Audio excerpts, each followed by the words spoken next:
महाभारत काल में श्री कृष्ण के प्रति कई लोगों का अगाध प्रेम था। उस प्रेम और भक्ति से वशीभूत कई किरदारों की ऐसी कहानियां हैं जो ये दर्शाती है कि भक्ति में केवल भाव सर्वोपरि है। भक्तों के प्रेम की निश्चलता न केवल भगवान का मन मोह लेती है बल्कि उन्हें भक्तों के करीब आने के लिए विवश भी कर देती है।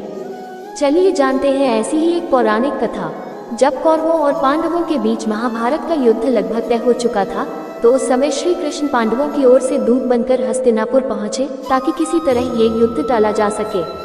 श्री कृष्ण ने दुर्योधन को बहुत समझाया कि ये युद्ध दोनों ही पक्षों के लिए सही नहीं है, लेकिन वह नहीं माने।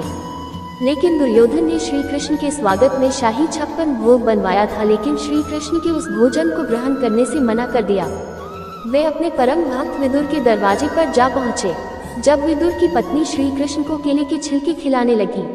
जब श्री कृष्ण विदुर के दरवाजे पर पहुंचे तो विदुर की पत्नी विदुरानी घर पर पूजा पाठ में लीन थी। जब श्री कृष्ण ने द्वार पर खड़े होकर आवाज लगाई तो विदुरानी ने श्री कृष्ण की आवाज पहचान ली और दरवाजा खोलने के लिए भागी। श्री कृष्ण को अपने द्वार पर खड़ा देख विदुरानी खुशी से अपनी सुध बुद्ध खो बैठी। श्री कृष्ण ने उन्हें भक्ति में बेसुध देख स्वयं ही उनसे अंदर आने के लिए पूछा। विदुरानी को होश आया कि उसने अपने प्रभु को दरवाजे पर खड़ा कर रखा है। उन्होंने फिर श्री कृष्ण को भीतर सम्मानपूर्वक बैठाया।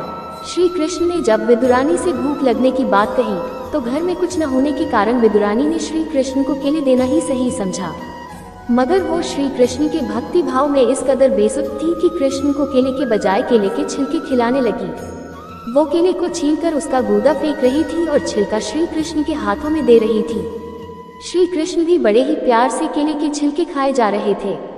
जब विदुर जी आए तो उन्होंने विदुरानी को इस भूल के लिए डांटा, लेकिन श्री कृष्ण ने विदुर को समझाया कि उन्हें इस प्रेम भाव से कराए गए भोजन को करने में बड़ा आनंद आया।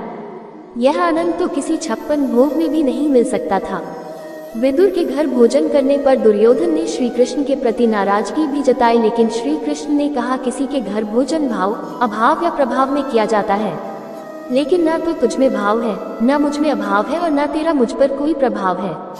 विदुर व विदुरानी के अद्भुत भक्ति के प्रभाव ने मुझे उनके घर भोजन करने पर मजबूर किया।